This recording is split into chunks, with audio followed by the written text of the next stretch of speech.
بسم اللہ الرحمن الرحیم الحمدللہ نحمده ونستعینه ونستغفره ونؤمن به ونتوکل علیہ ونعوذ باللہ من شرور انفسنا ومن سیئات اعمالنا من يهده اللہ فلا مضل له ومن يضلل فلا هادی له ونشهد ان لا الہ الا اللہ وحده لا شریک له ونشهد ان سیدنا ونبینا وشفیعنا وحبیبنا سندنا و مولانا محمدا عبدہ ورسولہ صلی اللہ تبارک و تعالی علیہ وعلا آلہ واصحابہ وبارک وسلم تسلیما کثیرا کثیرا اما بعد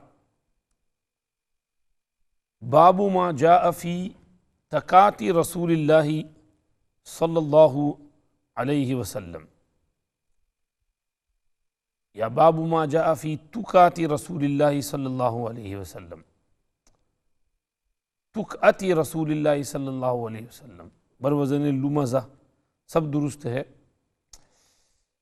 حدثنا عباس بن محمد الدوری البغدادی قال اخبرنا اسحاق بن منصور عن اسرائیل عن سماک بن حرب عن جابر بن سمرة رضی اللہ عنہ قال رأیت رسول اللہ صلی اللہ علیہ وسلم متکئا علی وسادۃ علی یسارہ۔ یہ باب رسول پاک صلی اللہ علیہ وآلہ وصحبہ وبارک وسلم کے تکیہ کے ذکر میں ہے کہ آپ صلی اللہ علیہ وسلم تکیہ کس طرح لے کر بیٹھا کرتے تھے۔ شمائل ترمذی کے اسباق چل رہے ہیں۔ پچھلے لیسن میں ہم نے رسول پاک صلی اللہ علیہ وسلم کی بیٹھک کا تذکرہ پڑھا تھا، اس سے پہلے حضور کی رفتار کا تذکرہ پڑھا تھا، تو اب جو ہے حضور کے سہارا لینے اور تکیہ لے کر بیٹھنے کا تذکرہ کر رہے ہیں۔ بیٹھک حضور کی بتائی تھی کہ چہار زانوں کبھی بیٹھتے تھے، کبھی گوٹ مار کے بیٹھتے تھے، اور ویسے کھانے کے لیے تو آپ صلی اللہ علیہ وسلم دو زانوں بیٹھا کرتے تھے اور کبھی اکڑو بیٹھا کرتے تھے، جس کا تذکرہ آگے کھانے کے بیان میں آ رہا ہے۔ تو وہ حضور کی بیٹھک تھی۔ یہاں ٹیک لگانے کا ذکر کر رہے ہیں۔ حدیث اس باب میں امام ترمذی رحمۃ اللہ علیہ 4 حدیثیں پیش فرما رہے ہیں۔ پہلی حدیث حضرت جابر بن سمرہ رضی اللہ عنہ کی، فرماتے ہیں میں نے حضور اقدس صلی اللہ علیہ وسلم کو ایک تکیہ پر ٹیک لگائے ہوئے دیکھا جو بائیں جانب رکھا ہوا تھا۔ تو یہ لیفٹ سائڈ پہ ٹیک لگا کر آپ صلی اللہ علیہ وسلم بیٹھے ہوئے تھے۔ ویسے لیفٹ سائڈ پر ٹیک لگانا یا رائٹ سائڈ پر لگانا، دائیں طرف پر، یہ دونوں جائز ہیں۔ کوئی ضروری نہیں ہے کہ اس سائڈ یا اس سائڈ، دونوں صحیح ہیں۔ مقصد یہ ہے کہ بھئی ذرا آدمی کو آرام ہو، جدھر آرام ہو۔ کبھی جو ہے رائٹ سائڈ میں ضرورت پڑتی ہے تو آدمی اس طرف ٹیک لگا لے، کبھی لیفٹ سائڈ میں ضرورت پڑے لیفٹ سائڈ پہ ٹیک لگا لے، کبھی ایسے ہی پیچھے دیوار سے ٹیک لگانے کی ضرورت، دیوار پر ٹیک لگا لے۔ تو ٹیک لگانے میں حرج نہیں ہے، جس سائڈ پر بھی ٹیک لگانا چاہے لگا سکتا ہے۔ بس اس حدیث میں اس وقت حضور لیفٹ سائڈ پہ لگا کے بیٹھے ہوئے تھے، اس لیے صحابی نے اس کا ذکر کر دیا۔ ویسے یہ لفظ محدثین کے یہاں سمجھیے کہ مشہور نہیں ہے، مشہور روایات میں موجود نہیں ہے، اسی لیے امام ترمذی نے باب کے ختم پر اس پر کلام بھی فرمایا ہے۔ آگے دوسری حدیث، حدثنا حمید بن مسعدة قال اخبرنا بشر بن المفضل قال اخبرنا الجریدی قال اخبرنا عبد الرحمن بن ابی بکرة عن ابیہ قال قال رسول اللہ صلی اللہ علیہ وسلم الا احدثکم باکبر الکبائر قالوا بلى یا رسول اللہ قال الاشراک باللہ وعقوق الوالدین قال وجلس رسول اللہ صلی اللہ علیہ وسلم وكان متكئا قال وشهادة الزور او قال قول الزور فما زال رسول اللہ صلی اللہ علیہ وسلم يقولها حتى قلنا لیتہ سکت۔ حضرت نبی کریم صلی اللہ علیہ وسلم نے فرمایا کیا میں تم سے کبیرہ گناہوں میں سب سے بڑا گناہ بیان نہ کروں؟ کہا ضرور یا رسول اللہ۔ فرمایا اللہ کے ساتھ شرک کرنا اور ماں باپ کو ستانا، ابیوز کرنا، انسلٹ کرنا، تکلیف دینا، اور آپ صلی اللہ علیہ وسلم سہارا لے کر بیٹھے ہوئے تھے تو سیدھے بیٹھ گئے اور فرمایا ہاں اور جھوٹی گواہی دینا، یا یہ فرمایا کہ جھوٹ بولنا۔ پھر یہ جملہ برابر حضور دہراتے رہے یہاں تک کہ ہم دل میں یہ کہنے لگے کہ کاش آپ خاموش ہو جائیں تو بہتر ہو۔ بہت آپ نے اس جملے کو دہرایا۔ یہ صحابہ کا یہ تمنا کرنا کہ حضور خاموش ہو جائیں تو بہتر ہو، یہ اس عشق اور محبت کا نتیجہ تھا جو صحابہ کرام کو آپ صلی اللہ علیہ وسلم سے تھا، اس لیے کہ حضور کے بار بار بولنے کی وجہ سے حضور کو تکلیف ہو رہی تھی، تو صحابہ نے سوچا یا اللہ حضور اتنی تکلیف کیوں اٹھا رہے ہیں، تو ہم سمجھ گئے حضور کا میسیج ہمیں ذہن میں آ گیا ہے۔ دوسری بات یہ کہ ممکن ہے کہ حضور اس طرح جوش میں اور غصے میں کوئی ایسا جملہ ارشاد فرما دیں جو امت کے لیے خسارے اور نقصان کا باعث بن جائے، اس لیے صحابہ کو یہ تمنا ہوئی۔ اور حضور کا بار بار اس جملے کو دہرانا شدت اہتمام کی وجہ سے ہے، یعنی جھوٹ بولنا یہ خود بہت بڑا گناہ ہے۔ ایک حدیث میں آیا اذا کذب العبد میلا، اذا کذب العبد تباعد عنہ الملک میلا من نتن ما جاء به، انسان جب جھوٹ بولتا ہے تو فرشتہ اس سے 1 مائل دور بھاگ جاتا ہے اس بدبو کی وجہ سے جو اس کے منہ سے پھوٹتی ہے۔ تو اتنی خطرناک بدبو منہ سے نکلتی ہے کہ فرشتہ وہاں نہیں ٹھہر سکتا، بیچارہ بھاگ جاتا ہے فرشتہ، وہ برداشت نہیں کر پاتا، تو رحمت کا فرشتہ وہاں رہ نہیں سکتا ہے، اس لیے فرمایا کہ جھوٹ مت بولا کرو۔ ایک حدیث میں حضرت صدیق اکبر رضی اللہ عنہ کا مقولہ ارشاد ہے، فرمایا جھوٹ سے بچو کیونکہ جھوٹ ایمان سے دور رہتا ہے۔ جھوٹ ایمان سے دور رہتا ہے، جہاں ایمان ہوتا ہے وہاں جھوٹ نہیں، اور جہاں جھوٹ آ جائے وہاں ایمان نہیں رہتا۔ تو یہ سمجھیے کہ بہت بڑا خطرناک گناہ جھوٹ بولنا، اور پھر گواہی جھوٹی دینا یہ اس سے آگے بڑھ گیا، اس لیے کہ جھوٹی گواہی کے ذریعہ بہت سے مقدمات میں ہیرا پھیری کر دی جاتی ہے۔ جھوٹی گواہی کے ذریعے سے لوگوں کی جائیداد پر قبضہ کر لیا جاتا ہے، زمین پر، مکان پر، دکان پر، پراپرٹی پر، اور اسی طرح جھوٹی گواہی کے ذریعے سے کسی پر مقدمہ کر کے اس کو جیل میں ڈال دیتے ہیں، قتل کروا دیتے ہیں، زنا کا ثبوت کر دیتے ہیں، ریپ کا کیس لگا دیتے ہیں، اور بے قصور نردوش آدمی کو جیل میں گھسا دیتے ہیں، پکڑا دیتے ہیں۔ یہ جھوٹی گواہی کے سب خطرناک اثرات ہیں، اور اس زمانے میں اس قسم کی جھوٹی گواہیاں بہت عام ہیں، لوگ جھوٹی گواہی کو کچھ سمجھتے ہی نہیں ہیں۔ اور ہمارے ایک دوست پیچھے ملک گئے تھے تو مسجد میں ملے، میں نے پوچھا کہ کیا حال چال ہے، خیریت ہے؟ کہنے لگے بس کیا بتاؤں، ہمارے ملک میں تباہی مچی ہوئی ہے، اور فرمانے لگے کہ میرا کچھ مسئلہ تھا، تو جھگڑا ہوتا ہے زمین وغیرہ کا، جو کچھ بھی مقدمہ تھا، تو کچہری میں بار بار آنا جانا ہوا، تو کچہری کے باہر لوگ کھڑے ہوتے تھے اور سامنے آ کر بولتے تھے کہ جی بولو کیا چاہیے، گواہی چاہیے، قسم چاہیے، اور پیسوں کے اوپر یعنی گواہی قسم خرید سکتے ہیں، تو وہ آدمی تیار ہوتے ہیں، تھوڑا بہت فیس چارج کرتے ہیں اور آپ کے لیے پوری جھوٹی گواہی بھی دیں گے اور جھوٹی قسمیں بھی کھائیں گے، اور صرف چند پیسوں کے لیے، اور کورٹ جو ہے اس کے ارد گرد سے لوگ بھرے پڑے ہوتے ہیں، ان کو آپ سے کچھ لینا دینا نہیں، اور آپ کے معاملے میں آپ کے حق میں آ کے گواہی دے دیں گے اور پیسے لے لیں گے۔ تو ایسے جھوٹے لوگ سے ملک بھرا ہوا ہے، تو اب ملک میں خیر اور بھلائی کہاں سے آ سکتی ہے جب لوگوں کو ایسی بری عادتیں پڑ گئی ہیں۔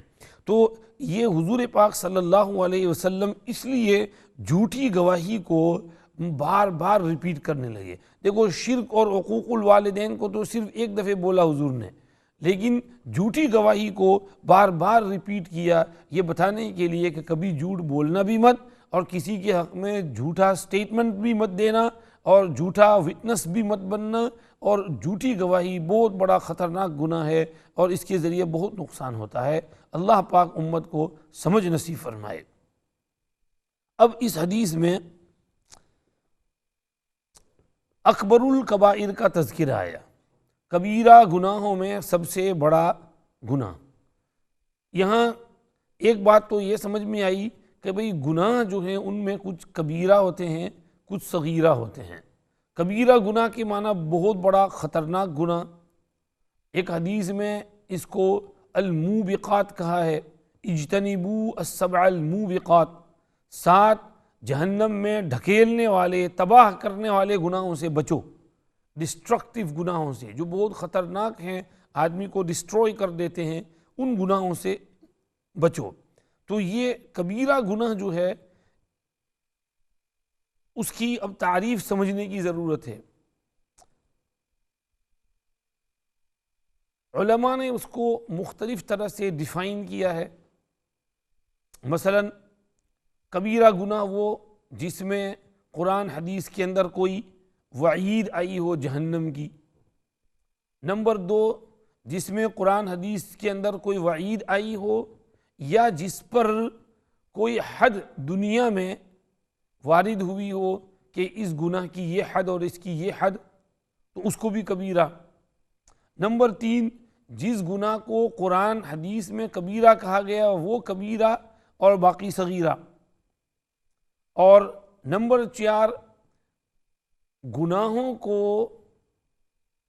گناہ جو ہیں کچھ کبیرہ گناہ حدیث شریف میں مذکور ہیں اور دوسرے مذکور نہیں ہیں، تو جو مذکور نہیں ہیں ان کی خرابی اور مفسدہ کو ان گناہوں کے ساتھ کمپیئر کیا جائے جو حدیث شریف میں مذکور ہیں۔ تو یہ عز الدین ابن عبد السلام نے یہ تعریف کی ہے۔ تو اگر ان کا نقصان ان گناہوں کے برابر یا اس سے زیادہ ہو تو وہ بھی کبیرہ بن جائیں گے۔ ہاں اگر اس کا نقصان اس کے برابر نہ ہو تو پھر وہ صغیرہ رہیں گے۔ مثال کے طور پر چوری کرنے کو گناہ کبیرہ کہا ہے، تو اب کوئی شخص 10 پاؤنڈ چوری کر لے، 10 روپے چوری کر لے تو یہ کبیرہ گناہ ہے۔ دوسری طرف حدیث شریف میں بعض گناہ ایسے مذکور نہیں ہیں۔ اب مثال کے طور پر کسی مسلمان کو پکڑوا دینا یا کسی کے بارے میں سمجھیے غلط سلط الزام دے کر کے اس کو پھنسا دینا۔ اب اگر حدیث شریف میں اس کا تذکرہ نہیں ہے اور لیکن ہم نے دیکھا کہ اس کا نقصان اس کے نقصان سے زیادہ ہے، کعبۃ اللہ شریف کی توہین کرنا، قرآن شریف کے ورق سے استنجا کرنا نعوذ باللہ، اور حضرت محمد صلی اللہ علیہ وسلم کو گالی دینا اور کسی صحابی کو کافر کہنا، اب یہ گناہ حدیث شریف میں اس کے متعلق کوئی ذکر نہیں، لیکن اس کا نقصان وہ 2 پیسے چرانے سے زیادہ ہے، کیونکہ جو آدمی ایسا کرتا ہے وہ دین اسلام کو برباد کرتا ہے، خراب کرتا ہے اور اپنی عاقبت برباد کرتا ہے۔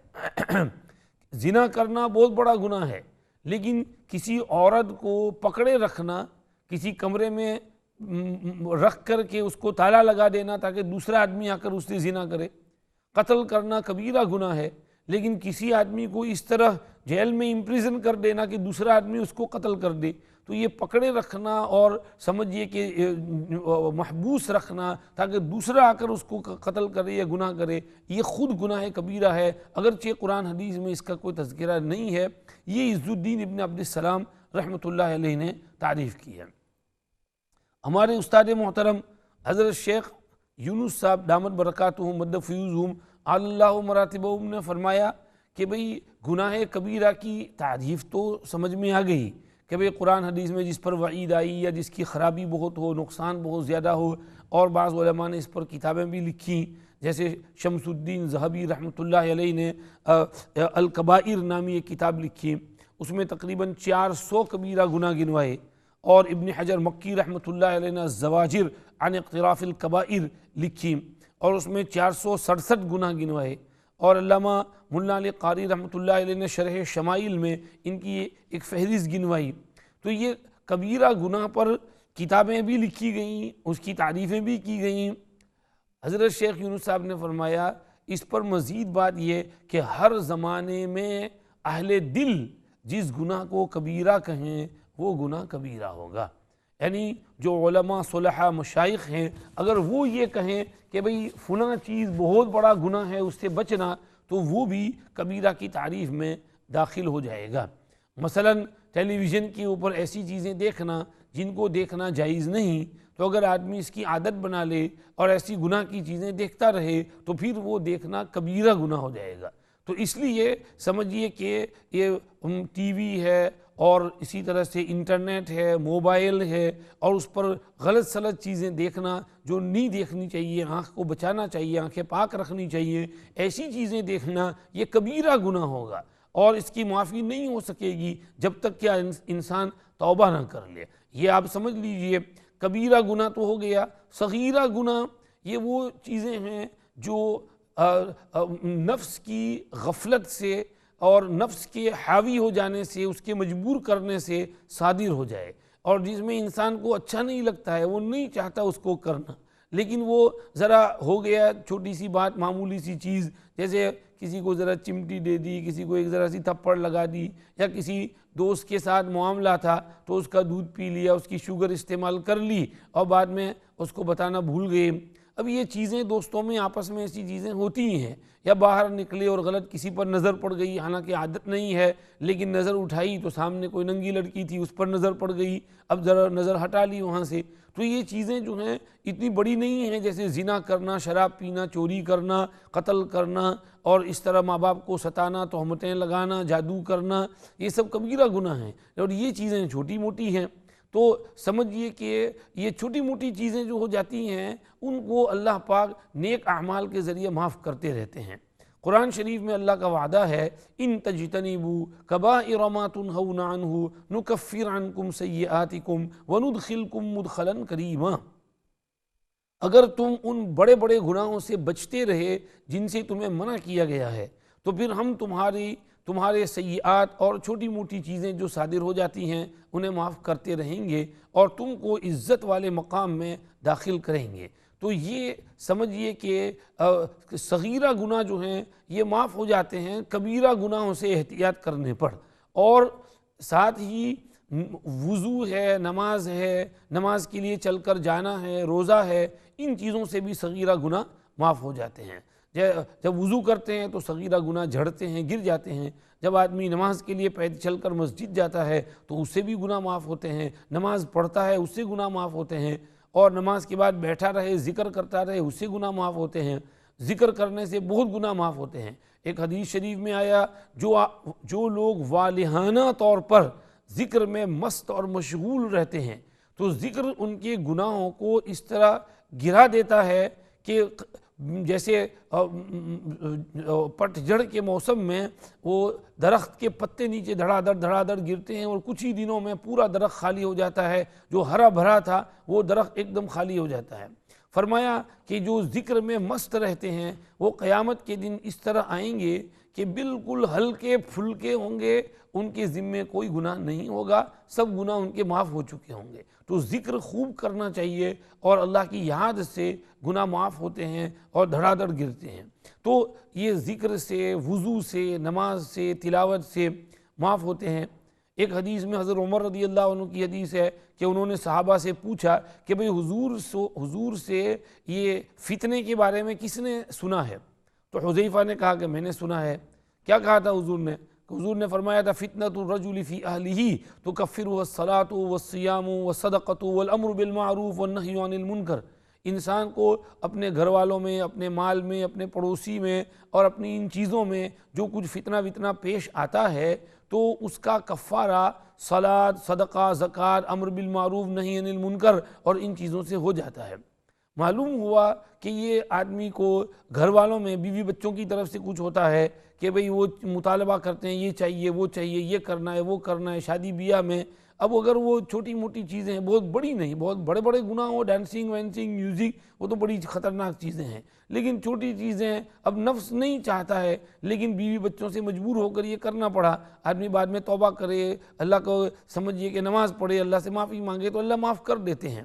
اور اس طرح سے سمجھیے کہ بچوں پڑوسیوں کی وجہ سے کہ پڑوسی کے دیکھا دیکھی کوئی کام کر لیا، پڑوسی سے ذرا تھوڑی بہت توتی میمیں ہو گئی، وہ اگر زیادہ نہیں، لڑائی جھگڑا اور مار پٹائی وہ تو خطرناک گناہ ہے، لیکن ذرا سی بہت بولی چال ہو گئی، بعد میں معافی مانگ لی، رفع دفع کر لیا، تو ایسی چیزیں جو ہیں وہ معاف ہو جاتی ہیں۔ اور سمجھیے کہ نماز، روزہ، زکوٰۃ، امر بالمعروف نہی عن المنکر سے تو صغیرہ گناہ معاف ہوتے رہتے ہیں۔ ایک حدیث میں فرمایا ان الحسنات یذہبن السیئات، اس کا شان نزول ایک صحابی آئے، یا رسول اللہ میری کھجور کی دکان تھی، اس میں ایک خاتون کھجور خریدنے کے لیے آئی، میں نے کہا کہ اس سے اچھی کھجور اندر ہیں، وہ اندر کھجور دیکھنے گئی تو میں نے اس کو پکڑ لیا، دبا لیا، بوسہ لے لیا، پھر مجھے ہوش آیا، وہ بھی چیخی اور سمجھیے وہ بھی بھاگ گئی، میں نے بھی چھوڑ دیا اس کو، مجھ سے یہ گناہ ہو گیا، اب مجھ پر جو سزا ہو، جتنے کوڑے ووڑے ہوں سب مجھے سزا نافذ کر دیجئے، مار دیجئے تاکہ میں پاک ہو جاؤں۔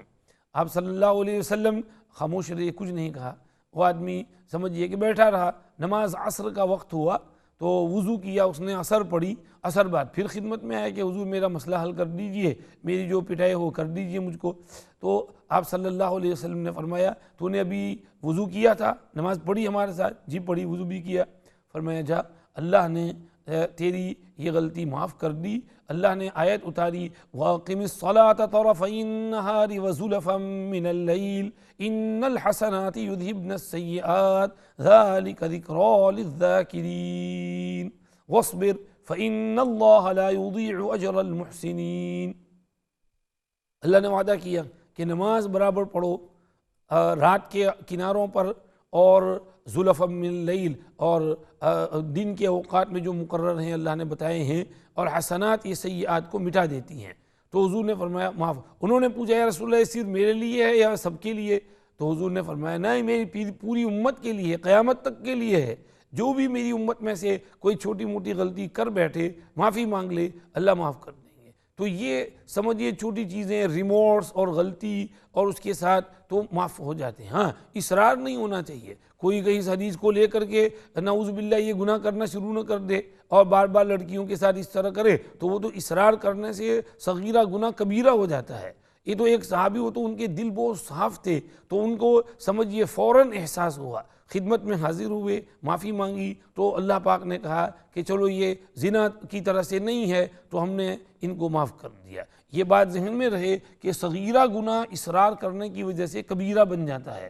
تو اگر یہ چھوٹی بات ہو، لیکن اگر آدمی ریگولر اس کو کرتا رہے اور بار بار کرے اور غلط سلط چیزیں ٹی وی پر دیکھتا رہے، باہر دیکھتا رہے، میگزین دیکھتا رہے اور ننگی تصویریں دیکھتا رہے، تو وہ کبیرہ گناہ بن جاتا ہے، کیونکہ اصرار ہے۔ تو اس لیے سمجھیے کہ اس سے احتیاط ہونا چاہیے، آدمی صغیرہ گناہ بھی چھوڑے، کبیرہ گناہ بھی چھوڑے، ہر قسم کے گناہوں سے بچ کر رہے۔ خل الذنوب صغیرہا و کبیرہا ذاک التقیٰ لا تحقرن صغیرۃ ان الجبال من الحصیٰ۔